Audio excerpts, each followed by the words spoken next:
Tata Motors कैसी रही performance भाई? टाटा मोटर्स ने निराश किया आशीष शाह। यहाँ पर ईवी तो दिखती है रोड पे इनकी, ईवी दिख रही है लेकिन रिजल्ट्स में वो कन्वर्ट नहीं हो रहा है। एक्चुअली इनफैक्ट यहाँ पर अगर आप ब्रेकअप देखेंगे ना तो सीवी और पैसेंजर व्हीकल के बिजनेस में ग्रोथ देखने को मिली है, लेकिन कंसोलिडेटेड बेसिस पर क्लियरली वो प्रेशर देखने को मिला है। तो रेवेन्यू में आप देख रहे हैं करीब 30% तक का इजाफा, आंकड़ा 79,611 करोड़ पर। एक्सपेक्टेशन थी कि 80,000 करोड़ के ऊपर का ये आंकड़ा देखने को मिलेगा। तो लार्जली यही हुआ है कि बाजार उम्मीद ज्यादा कर रहा था और नंबर्स उतने उम्मीद के मुताबिक नहीं आए हैं, तो रेवेन्यू एक मिस है। लेकिन जो बड़ा धक्का लग रहा है वो दरअसल लॉस के आंकड़े से लग रहा है।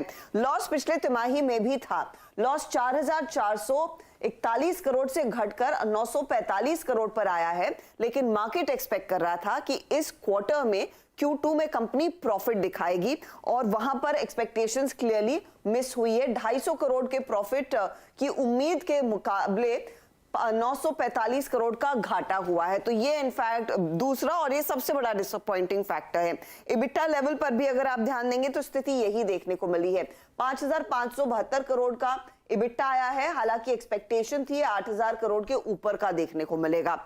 मार्जिन्स पर अगर आप आए 10% की एक्सपेक्टेशन थी, मार्जिन बढ़ा है लेकिन सिर्फ यहां पर 40 बेसिस पॉइंट का ही इजाफा कंपनी दिखा पाई है। एक्सपेक्टेशन था 10% के ऊपर के मार्जिन्स का, तो जो उम्मीद थी उससे काफी फीके नतीजे, उसके मुकाबले बहुत ही कमजोर नतीजे आए हैं।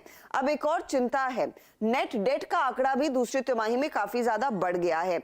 ये आया है लगभग 60,000 करोड़ के आसपास, 59,900 करोड़ पर नेट डेट कंपनी का आकर खड़ा हुआ है। अब यहाँ पर JLR के रेवेन्यू पर अगर आप फटाफट ध्यान डालें तो 36% तक का इजाफा ईयर ऑन ईयर देखने को मिल रहा है।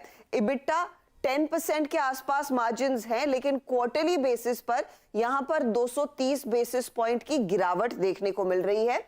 ईयरली हमने देखा है 3% का इजाफा जरूर बनता हुआ दिखाई दिया है। यहां पर नेगेटिव फ्री कैश फ्लो की आंकड़ा करीब $15 मिलियन के आसपास है, एडवर्स वर्किंग कैपिटल एनवायरनमेंट के चलते। हालांकि कंपनी ये कहती है कि डिमांड मजबूत है और सेकेंड हाफ में होपफुली स्थिति बेहतर होती हुई दिखाई देगी, लेकिन ग्लोबल एनवायरनमेंट को लेकर अनिश्चितता कायम है। सप्लाई साइड चैलेंजेस थे, होपफुली आगे चलकर वो सेमीकंडक्टर वाली स्थिति आयन आउट होती हुई दिखाई देगी, इसकी उम्मीद है। ये उम्मीद कर रहे हैं कि JLR की तरफ से फोकस आगे बेहतर पार्टनरशिप्स पर रहेगा। सेकेंड हाफ में एक्सपेक्टेशन है कि कुछ पिकअप देखने को मिलेगा, स्पेशली JLR का प्रोडक्शन और वॉल्यूम में पिकअप की उम्मीद कंपनी ने लगा रखी है। और एक और अपडेट टाटा मोटर्स के लिए, कंपनी ने डिसाइड कर लिया है कि ये US मार्केट से अपना ADR दरअसल डीलिस्ट कराएंगे। ओके। बता दें कि मनी कंट्रोल पर दिए गए विचार एक्सपर्ट्स के अपने निजी विचार होते हैं। वेबसाइट या मैनेजमेंट इसके लिए उत्तरदायी नहीं है। यूजर्स को मनी कंट्रोल की सलाह है कि कोई भी निवेश निर्णय लेने से पहले सर्टिफाइड एक्सपर्ट की सलाह लें।